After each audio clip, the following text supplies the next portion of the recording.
Hi, I'm Vic Shandor, Superintendent for York County School Division, and I'm here with Greg Dolak, who's our Associate Director of Maintenance and Facilities.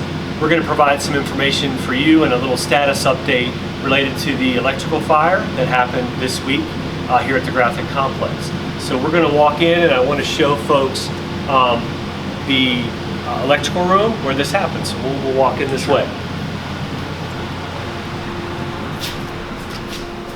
All right, so as you can see, we're in the electrical room. So I'm going to ask Greg a few questions. So Greg, if you can talk a little bit about and describe what we see. Sure. So what we're looking at right here is the main electrical distribution panel or switchgear. This unit right here controls the entire electrical distribution for both the middle school and the high school. And what we've experienced here is a catastrophic failure of this unit. Just for those of you who are looking at this, here's the main breaker for the building here. The cause of this yet is undetermined. That part is being investigated currently. We do know though that this unit is a total loss. There is nothing here that's salvageable. So we'll be working with our insurance company and Fire and Life Safety in the next few weeks to conduct an investigation as to why this occurred. Thank you, Greg. So when you think about the sprinkler system and how that was activated throughout the school, I know there's a lot out there of folks that don't know the facts. So can you talk to us a little bit about the sprinkler system and how it reacted to this event? Sure. Our sprinkler system is divided up into zones throughout the complex. The sprinkler system is activated by heat. And so we had two heads in this room that activated and fortunately did actually reduce some of the damage. The sprinkler system only activated in this room and not throughout the entire complex. So our water sprinkler distribution here was limited to this space. Thank you, Greg. That clears up a little bit about our sprinkler system. So when you think about the middle school side and the high school side, can you talk a little bit about the smoke and the soot damage that we've experienced here at the complex? Sure. You know, a lot of the issues with this, as you can see, a lot of this is metal. There's not a lot of combustible materials in here. A lot of the smoke was generated by the plastic components in here, insulation on the wire. So that smoke generated from that worked its way out through this room and out into primarily the middle school side of the building. And so we're addressing those needs now, and we'll talk about that later. All right, we're going to move around the back of this unit. So we'll walk around the back of this so we can give our folks another picture of back here. So I'll let you come back here, Greg. All right. So this is another view, and I'm going to get out of the way so I'm not in view of the shadow. So Greg, if you could describe what we're looking at.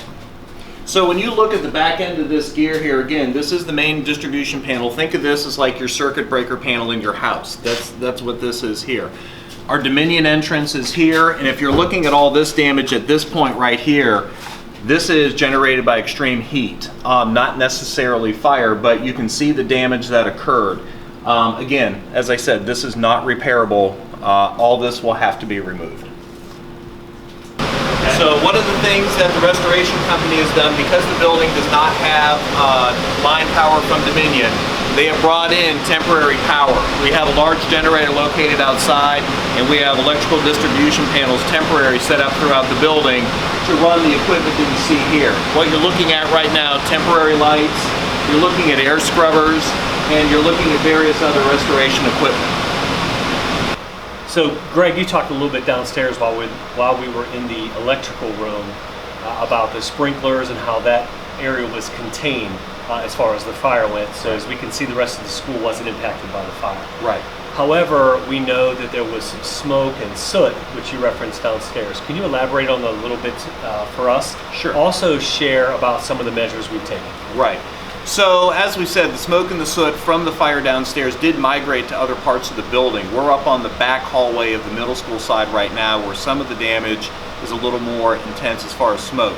As you can see, the sprinklers did not discharge in here, but if we take a look, you can see evidence of the soot.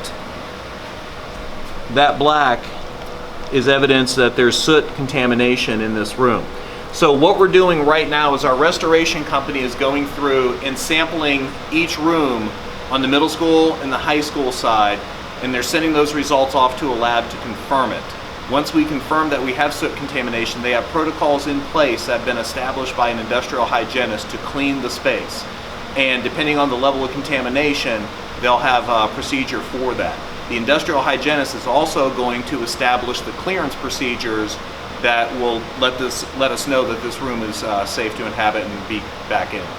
All right, so another question that folks have, we have many staff members and students who may have some personal items in the building. Right. So can you talk a little bit to us about a time frame that it might look like that folks will be able to come back in here and obtain the materials? Right now, the results, once they send the results off to the lab, we're looking at about a 48-hour turnaround. So we're hoping by early next week we'll start to have some initial results.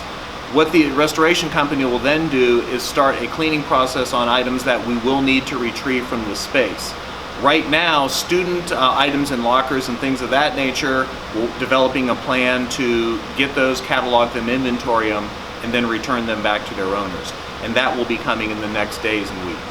Thank you, Greg. All right, so now we're on the high school side, and there's less impacts on this side, but I did want to let Mr. Dolak share a little bit about that. Right. Mr. Dolak? You know, when we looked at before the one classroom, you can see here there's much less evidence of soot on this side because of the physical separation between the middle school and the high school side. However, we are going to make sure that we sample areas in this part of the building also. So not only the cafeteria, the atrium areas of the classrooms are going to be sampled so that we can be sure that there's no soot contamination on this side.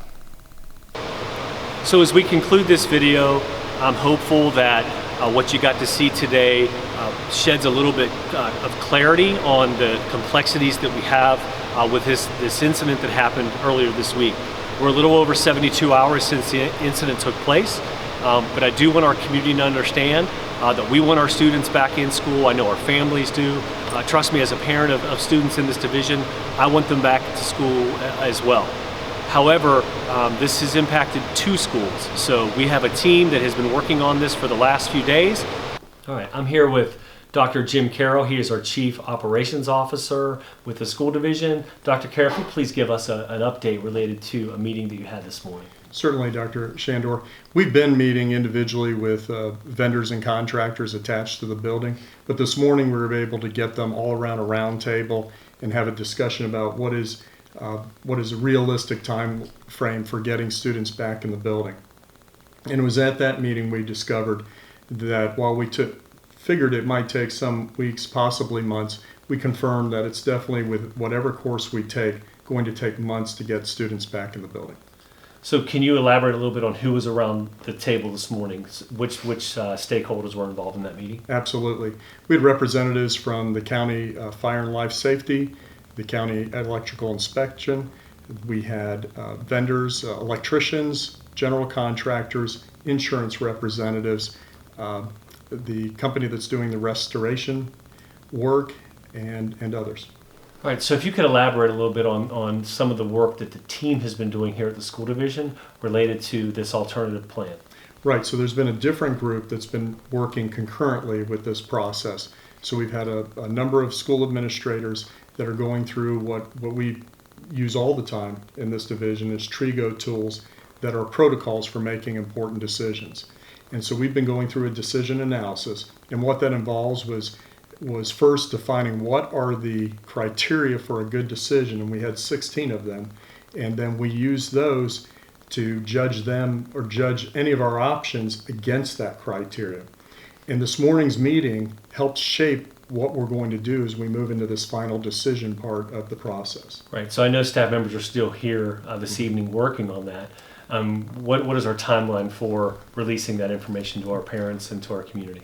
We're hopeful to have a decision and a lot of the logistical work ready to be announced late tomorrow. Okay, thank you, Dr. Carroll. Thank you. The one thing that I want to make sure that our community understands that we have a commitment to trying to protect spring break. We want to protect Memorial Day, and we want to try to end the school year on time while meeting state requirements. I want to thank everyone for their support and their trust in us to make sure that we move forward and get our students back in school as fast as possible in a safe, secure environment. Thank you.